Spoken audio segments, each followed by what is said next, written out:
ഉപതെരഞ്ഞെടുപ്പുമായി ബന്ധപ്പെട്ട് അന്ന് ഞാൻ പറഞ്ഞ രാഷ്ട്രീയത്തിൽ എന്തുകൊണ്ടാണ് ഇവിടുത്തെ ഒരു സ്ഥാനാർത്ഥിത്വത്തിലേക്ക് ഒരാൾ പരിഗണിക്കപ്പെടരുത് എന്നും അതിൻ്റെ പ്രശ്നങ്ങൾ എന്തൊക്കെയാണ് എന്നുമൊക്കെ പലപ്പോഴായി ചർച്ചയിലേക്ക് കൊണ്ടുവരാൻ ശ്രമിച്ചു എങ്കിൽ പോലും അന്ന് അത് ഒറ്റയാൾ പോരാട്ടമായി മാറി, ഞാനതിൻ്റെ ഇരയായി തീർന്നു. പക്ഷേ എൻ്റെ രാഷ്ട്രീയത്തിൻ്റെ ക്ലാരിറ്റി അന്നും ഇന്നുമൊക്കെ ഒരുപോലെ ആയതുകൊണ്ട് തന്നെ അതിന് കൂടുതൽ തെളിച്ചം വന്നു എന്നൊന്നും ഞാൻ അവകാശപ്പെടുന്നത് പോലുമില്ല. ആളുകൾക്ക് അത് കുറച്ചുകൂടി മനസ്സിലായി തുടങ്ങി എന്നുള്ളതാണ് എനിക്ക് തോന്നുന്നത്. എനിക്കൊന്ന് രണ്ട് ചോദ്യങ്ങൾ ചോദിക്കാനുള്ളത്, പ്രത്യേകിച്ച് ഈ പറയുന്ന ആരോപണ വിധേയനായ അല്ലെങ്കിൽ ഇനി വരാൻ പോകുന്ന ആരോപണങ്ങൾക്ക് വിധേയനാകാൻ വേണ്ടി ഒരുങ്ങി നിൽക്കുന്ന മാന്യദേഹത്തോടല്ല. മാന്യദേഹം എന്തായാലും ഒരുപാട് കേസുകളൊക്കെ ആയിട്ട് വിചാരണ നേരിടേണ്ടി വരും, കോടതിയിൽ തന്നെ. ഉദാഹരണം നിങ്ങൾ അറിഞ്ഞു കാണുമെന്ന് വിചാരിക്കുന്നു. 2 കേസുകൾ ഫയൽ ചെയ്യപ്പെട്ടു. ഒന്ന് എറണാകുളം സെൻട്രൽ പോലീസ് സ്റ്റേഷനിലാണ്.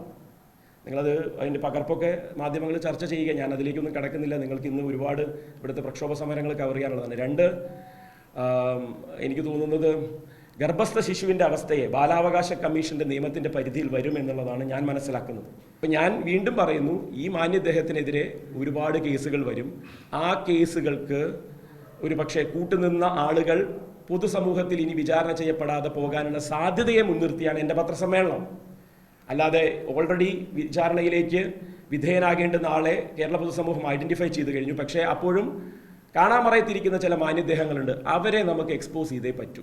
അത് വളരെ കൃത്യമായി ചെയ്യാനാണ് ഞാൻ ഉദ്ദേശിക്കുന്നത്. ഒന്ന്, ഈ മാന്യദേഹം 3-4 വർഷങ്ങൾക്ക് മുന്നേ തന്നെ ഇത്തരം കാര്യങ്ങളിൽ സീരിയൽ സെക്ഷൽ ഒഫൻഡർ എന്നുള്ള രീതിയിൽ, ഒരു പ്രിഡേറ്റർ എന്നുള്ള രീതിയിൽ, ഇരകൾക്ക് മേൽ ചാടി വീഴുന്ന ഒരാൾ എന്നുള്ള രീതിയിലൊക്കെയുള്ള അദ്ദേഹത്തിൻ്റെ സെക്ഷൽ ഒഫൻസുകൾ കമ്മിറ്റ് ചെയ്യുന്ന സമയത്ത് അന്നത്തെ യൂത്ത് കോൺഗ്രസ് അധ്യക്ഷനായിരുന്ന ഷാഫി പറമ്പിലിന് രേഖാമൂലം എന്തെങ്കിലുമൊക്കെ പരാതികൾ കിട്ടിയിരുന്നോ?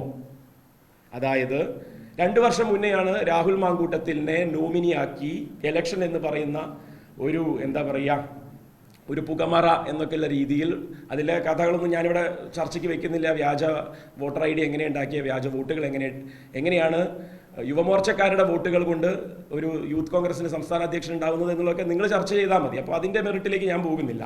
അപ്പോൾ തൻ്റെ നോമിനിയായിട്ട് രാഹുൽ മാങ്കൂട്ടത്തിൽ തന്നെ വേണമെന്ന് ഷാഫി നിർബന്ധം പിടിക്കാൻ രാഹുലിൻ്റെ ഈ അസാമാന്യ കഴിവാണോ ഷാഫി തിരഞ്ഞെടുക്കാൻ, അതായത് തൻ്റെ പിൻഗാമിയെ തിരഞ്ഞെടുക്കാൻ കാരണമെന്ന് വ്യക്തമാക്കണം. രാഹുലിൻ്റെ ഈ അസാമാന്യ പെർഫോമൻസ് ഷാഫിക്ക് മുന്നേ അറിയാമായിരുന്നു എങ്കിൽ അതിൻ്റെ പേരിൽ അന്നത്തെ യൂത്ത് കോൺഗ്രസ് അധ്യക്ഷനായിരുന്ന ഷാഫി പറമ്പിലിന് സംഘടനയ്ക്കകത്ത് നിന്നുള്ള യൂത്ത് കോൺഗ്രസ്സുകാരുടെയും KSUക്കാരുടെയും ഒക്കെ എന്തെങ്കിലുമൊക്കെ പരാതി ലഭിച്ചിരുന്നോ? ചിലപ്പോൾ ഓറലായിട്ടായിരിക്കാം, ചിലപ്പോൾ എഴുത്തായിട്ടായിരിക്കാം. ലഭിച്ചിരുന്നോ എന്നൊന്ന് വ്യക്തമാക്കിയാൽ മാത്രം മതി. ഇനി ഇല്ല എന്ന് പറയാനാണെങ്കിൽ ലഭിച്ചിരുന്നതിൻ്റെ കഥകൾ പറയാൻ ഞാൻ ഒന്നുകൂടി നിങ്ങളുടെ മുമ്പിലേക്ക് വരാം. അപ്പോൾ യൂത്ത് കോൺഗ്രസിൻ്റെ സംസ്ഥാന അധ്യക്ഷനായി തനിക്ക് ശേഷം അരിയിട്ട് വാഴിക്കാൻ ഈ ഒരാൾ മാത്രമാണ് ആ പ്രസ്ഥാനത്തിലുള്ളൂ എന്ന് ഷാഫി തിരഞ്ഞെടുത്തത് ഏത് മെറിറ്റിൻ്റെ അടിസ്ഥാനത്തിൽ? എന്തായിരുന്നു രാഹുൽ മാങ്കട്ടത്തിൻ്റെ അസാമാന്യമായ പെർഫോമൻസ്? അൺനാച്ചുറൽ എന്നൊന്നും ഞാൻ പറയുന്നില്ല, സൂപ്പർ നാച്ചുറൽ എന്ന് വേണമെങ്കിൽ പറയാം. സൂപ്പർ നാച്ചുറൽ എന്നുള്ളതായിരിക്കാം കുറച്ചൊരു നല്ല വാക്കെന്ന് തോന്നുന്നു. എന്ത് സൂപ്പർ നാച്ചുറൽ?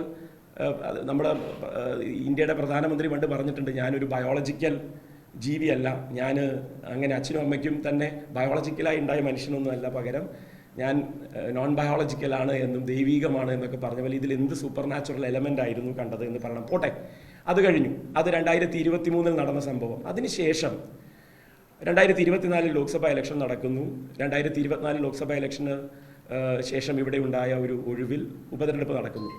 വീണ്ടും രാഹുൽ മാങ്കൂട്ടത്തിൽ തന്നെ ആയിരിക്കണം തനിക്ക് ശേഷം പാലക്കാട് സ്ഥാനാർത്ഥി എന്ന് ഏത് മെറിറ്റിൻ്റെ അടിസ്ഥാനത്തിലും, ഏത് സൂപ്പർ നാച്ചുറൽ ഫിനോമിനൻ്റെ അല്ലെങ്കിൽ പ്രതിഭാസത്തിൻ്റെ ഈ പറയപ്പെടുന്ന ഷാഫിക്ക് രാഹുൽ മാങ്കൂട്ടത്തിൽ കാണാൻ സാധിക്കുന്ന അസാമാന്യ പ്രതിഭയുടെ വിളയാട്ടം കൊണ്ടാണ് ഷാഫി മനസ്സിലാക്കിയത് എന്നും പറയണം. മാത്രമല്ല 2023 യൂത്ത് കോൺഗ്രസ് അധ്യക്ഷനായ ശേഷം, രാഹുൽ മാങ്കൂട്ടത്തിൽ യൂത്ത് കോൺഗ്രസ് അധ്യക്ഷനായ ശേഷം ഒരു പദവി കൂടി കിട്ടി. എന്തിന്? തൻ്റെ ഇരയെ വേട്ടയാടി പിടിക്കാൻ. അത്തരം വേട്ടയാടലുകൾക്ക് വിധേയമായ ആളുകൾ ആ 1 കൊല്ലത്തെ കാലാവധിക്കുള്ളിൽ എത്ര പരാതികൾ ഷാഫി പറമ്പിലിന് കൊടുത്തു? ഏതർത്ഥത്തിൽ? യൂത്ത് കോൺഗ്രസിൻ്റെ അധ്യക്ഷ സ്ഥാനത്ത് നിന്ന് ഷാഫി പറമ്പിൽ മാറിയെങ്കിൽ പോലും ഒരാളെ പ്രൊട്ടക്ട് ചെയ്യുന്നത് ഇന്ന ആളാണ് എന്നുള്ള ധാരണയിലും അതിൻ്റെയൊക്കെ അടിസ്ഥാനത്തിലുമൊക്കെ എത്ര പരാതികൾ ഷാഫി പറമ്പിൽ എന്ന് പറയുന്ന മാന്യദേഹത്തിന്, രാഹുൽ മാങ്കൂട്ടത്തിൽ എന്ന് പറയുന്ന മാന്യദേഹത്തിൻ്റെ, ഞാൻ വളരെ ബോധപൂർവം തന്നെയാണ് ഈ മാന്യദേഹം എന്നുള്ള വാക്കുകൾ ഉപയോഗിക്കുന്നത്, അദ്ദേഹത്തിൻ്റെ പേരിലുള്ള പരാതികൾ കിട്ടിയിരിക്കുന്നത് ആരിൽ നിന്നൊക്കെയാണ്? അപ്പോൾ 2 തരത്തിൽ വേണം ആ പരാതികളെ നിങ്ങൾ ഡിഫൈൻ ചെയ്യണം. ഒന്ന്, യൂത്ത് കോൺഗ്രസിന്റെ അധ്യക്ഷ സ്ഥാനത്തേക്ക് രാഹുൽ മാങ്കൂട്ടത്തിനെ കൊണ്ടുവരാൻ എന്താണ് കാരണം? അതിനിടയിൽ എത്ര പരാതികൾ കിട്ടിയിരുന്നു? യൂത്ത് കോൺഗ്രസ് അധ്യക്ഷനായ രാഹുൽ മാങ്കൂട്ടത്തിനെ പാലക്കാട് സ്ഥാനാർത്ഥിയാക്കുന്നതിന് ഇടയിൽ സംഭവിച്ച കാര്യങ്ങളുടെ പേരിൽ എത്ര പരാതികൾ കിട്ടിയിരുന്നു? ഈ പരാതികളുടെയൊക്കെ അടിസ്ഥാനത്തിൽ എന്തെങ്കിലുമൊക്കെ നടപടികൾ എടുക്കാൻ ശ്രമിച്ചിരുന്നോ? അതോ തെരഞ്ഞെടുക്കപ്പെട്ട ഒരു ജനപ്രതിനിധി എന്നുള്ള രീതിയിൽ ആദ്യം MLA-യും പിന്നെ MP-യുമായി താൻ അനുഭവിച്ചിരുന്ന ആ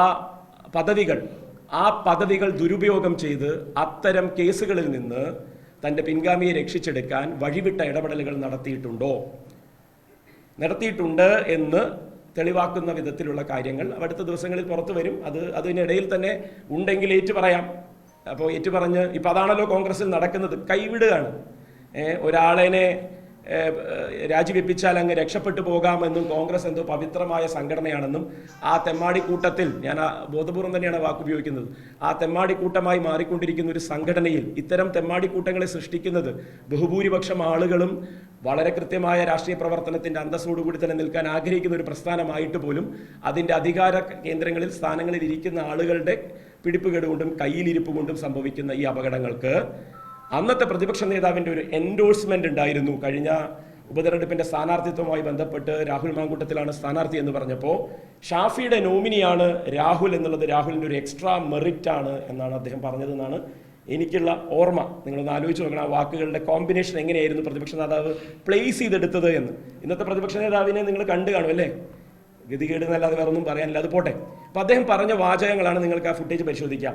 ഷാഫിയുടെ നോമിനിയാണ് രാഹുൽ മാങ്കൂട്ടത്തിൽ എന്നുള്ളത് ആ സ്ഥാനാർത്ഥിത്വത്തിനുള്ള ഒരു എക്സ്ട്രാ മെറിറ്റ് ആണ്, അത് കുറച്ചുകൂടി നല്ലതല്ലേ എന്ന് പറഞ്ഞ പ്രതിപക്ഷ നേതാവ് അതിൽ ഉറച്ചു നിൽക്കുന്നുണ്ടെങ്കിൽ ആ തരത്തിലുള്ള ഷാഫിയുടെ നോമിനിയാവാൻ മാത്രം മെറിറ്റുള്ള രാഹുൽ മാങ്കൂട്ടത്തിൻ്റെ മെറിറ്റ് പൊതുസമൂഹം ഇങ്ങനെ ചർച്ച ചെയ്യുമ്പോൾ ഷാഫി പറമ്പിലിൻ്റെ മെറിറ്റ് എത്രത്തോളം ആയിരിക്കുമെന്ന് പാലക്കാട്ടത്തെ ഒരു വോട്ടർ എന്നുള്ള രീതിയിൽ, പാലക്കാട് 3 തവണയായി ജയിച്ച് ജനപ്രതിനിധിയായി പോയ ഒരാളെ വിചാരണ ചെയ്യുന്നതിന് തന്നെയാണ് പാലക്കാട്ടത്തെ ജനത ആഗ്രഹിക്കുന്നത്. കാരണം തങ്ങളുടെ തലയിലേക്ക് കെട്ടിവെച്ച ഒരു ഉപതെരഞ്ഞെടുപ്പിൽ അതിലേക്കൊരു സ്ഥാനാർത്ഥിയെ എൻ്റെ സ്ഥാനാർത്ഥി എന്ന് പറഞ്ഞ് അവതരിപ്പിച്ച് അയാൾക്ക് വേണ്ടി ഒരു മാസം മുഴുവൻ ഇവിടെ നിന്ന് ക്യാമ്പയിൻ ചെയ്ത് ജയിപ്പിച്ചെടുക്കുമ്പോൾ ഏത് മെറിറ്റിൻ്റെ പേരിലാണ് രാഹുൽ മാങ്കൂട്ടത്തിലാണ് തനിക്ക് പറ്റിയ പ്രതിനിധി, തനിക്ക് പറ്റിയ പിൻഗാമി എന്ന് ഷാഫി അസന്നിഗ്ധമായി വിശ്വസിച്ചതും അത് നടപ്പിലാക്കാൻ വേണ്ടി പദ്ധതികൾ തയ്യാറാക്കിയതും പ്രതിപക്ഷ നേതാവിൻ്റെ എൻഡോഴ്സ്മെൻറ്റോടുകൂടി തന്നെ